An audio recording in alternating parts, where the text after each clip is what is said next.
I remember when I was young, I don't know if people still do it, but mothers used to read their children bedtime stories.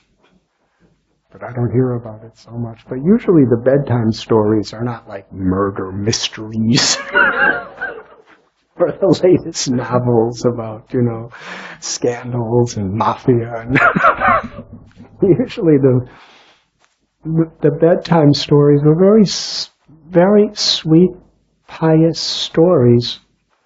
Usually some adventure, some excitement, but there's always a lesson or a moral at the end.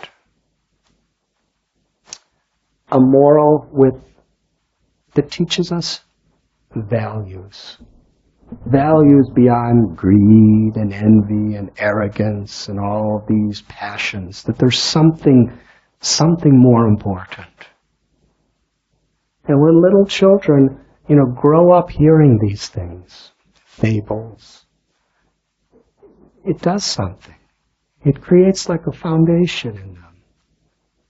Because the parents are reading, and the parents are like the gurus. They're the authorities. If they hear these values from people they trust, it creates a foundation.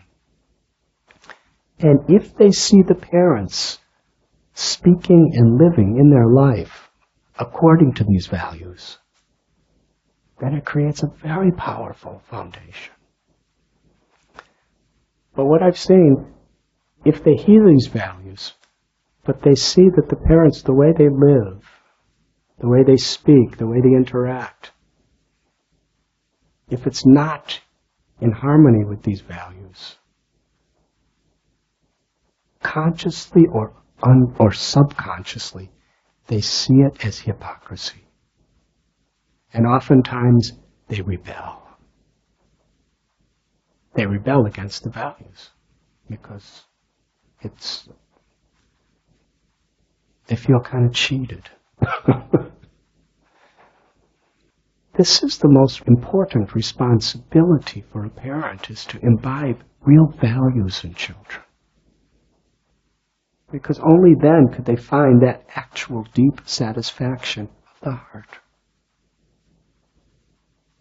And not only their own inner satisfaction, but they could be instruments to do something very powerful and very wonderful for society.